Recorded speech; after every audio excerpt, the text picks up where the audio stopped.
everyone. Welcome to another episode. It's a big weekend, this one. We are at SCCA Time Trial Nationals 2023 edition. As you can see behind me, we are at NCM Motorsports Park in Bowling Green, Kentucky. So this event is a little different than most normal time trial or time attack events. This event actually takes place over 3 days. So the competition days are actually Friday, Saturday, and Sunday. It's Friday currently. Yesterday we had a practice day, some time to get out on track, just to get the car set up. So we did that, and today is our first competition day. So the way this works is you have 3 sessions on Friday to set your best time. On Saturday, they split the course up into 2 different smaller sections, and they have a standing start and then a finish line. So you'll do one part of the course Saturday morning, and you have 3 runs to set your fastest time. And then Saturday afternoon, you do the second part of the course. Again, 3 sessions to set your fastest time. And then on Sunday, we are back to the full course, 3 sessions to set your fastest time on Sunday. Your fastest time from Friday, your 2 fastest times from Saturday, 1 from each smaller course, and then your fastest time from Sunday is all added together, and that determines your finishing order in your class. One, you do have to be fast, but you also have to be reliable, and you've got to be consistent. So you can't just set 1 fast lap and then be done. You kind of have to work your way through the entire weekend. So we'll see how that goes. First time here at this event. I'm excited to see how it turns out. I've been here previously in the M4, and my fastest time was a 2:17.8. I don't think I have the ultimate pace to win, but I think if I drive well, I can maybe at least get on the podium. So that's sort of one goal. The main goal for this weekend, as is always the case, is to bring the car home in one piece. So we've got our first session coming up here. As you can see, some cars are already on track. So we'll get our sessions in, see what kind of time we can set on this first day, see where we fall, and let's go fast.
So it's day 2 at TT Nationals.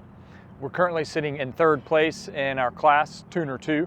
I'm sitting about 7/10 behind the guy in 2nd in a Corvette, and I'm about 7/10 in front of the guy in 4th in a M2. So, you know, can't be too upset with how everything's going so far. But today is going to be the track sprint, so I'm a little interested to kind of see how that plays out.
All right, it is day 3, Sunday, and this will be the final day of competition.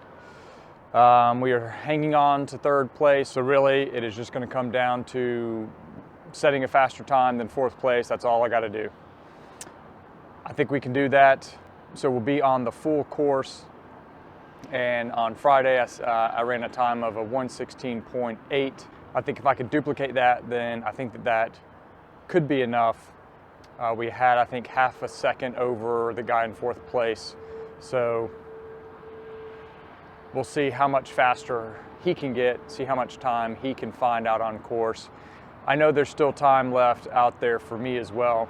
So being able to even beat the 16.8 is doable, which will really be my goal for today. I'm not too worried about trying to catch the guy in second place in the Corvette. He just laid down some quick laps in the track sprints yesterday, and he was 6 or 7 tenths faster than us on day one, so I don't think there's going to be much effort, or I don't think there's going to be much expectation for us to catch him unless he has some sort of problem. Got to go here to the driver's meeting, get the car warmed up, and then we'll be out on track.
It's been a couple months since the end of TT Nationals, and I had originally made a summary video just a few days after the event finished, but I had not really looked into why I was a second off the pace on Sunday as compared to my times on Friday. Ultimately, now that I've had some time to look into it, I've compared some of the data with the videos when they were all put together that you guys just watched. I was able to finally realize that the reason I was so slow on Sunday was because I just did not do turns 15 and turn 6 properly. I was slow in both of those corners, which you guys just saw on this last video. And at the time on Sunday, when I was sort of in the midst of trying to figure out why I was a second off the pace, a lot of that came down to just me not being prepared for the weekend like I should have been. It really starts even as far back as Friday, and I didn't have my AIM solo properly set up to be able to use the start and finish line that they use at TT Nationals. If I had the data and if I had looked at what I needed to, I would have realized that it had nothing to do with the tune, had nothing to do with the car, had everything to do with me under driving turns 15 and 6. So that's frustrating on my part that, I didn't do the things that I needed to do in order to have data and have the car set up like I needed it to. So ultimately, that's why my Sunday went to crap. So it is what it is. You know, I've learned my lesson there, and at a minimum, there's nothing that is required for me to show up to an event prepared. Having my data ready, having everything on the car ready, and, you know, being able to go through the weekend as best as I can, you know, having no issues with data, with my cameras, having enough battery, SD cards, all that kind of stuff. There's very little effort that goes into being able to do that. And at a minimum, I should be able to have that stuff set up. Something happens with the car, something happens with the car. Sometimes you can't deal with that, but there's nothing that stops me from being prepared for the weekend. So that is something that I'm absolutely going to fix for next year. You know, overall though, the car performed great. I still set faster times than I thought I was going to. I was fairly competitive. I should have been on the podium, and you know, a 4th place finish isn't bad. So you know, that only gives me motivation for next year. Show up next year. The car's going to be better. Got plenty of modifications in store over the winter. Going to be doing, you know, some more suspension pieces. Going to be getting a few things done. Going to get, you know, having an exhaust done. Get the crank bolt fixed on the, you know, for these S55 engines. So you know, I'm able to run a little more boost. So I can definitely get more power out of the car. So I definitely think next year be back and ready for an even stronger showing. And definitely want to get on the podium for Tuner 2 and, you know, set faster laps.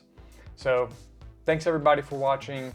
Sorry that I ended up, you know, crapping on the last, you know, last day, not being able to deliver, but you know, that happens. I've learned my lessons. Hope you guys enjoyed it. We'll catch you in the next one. Bye for now.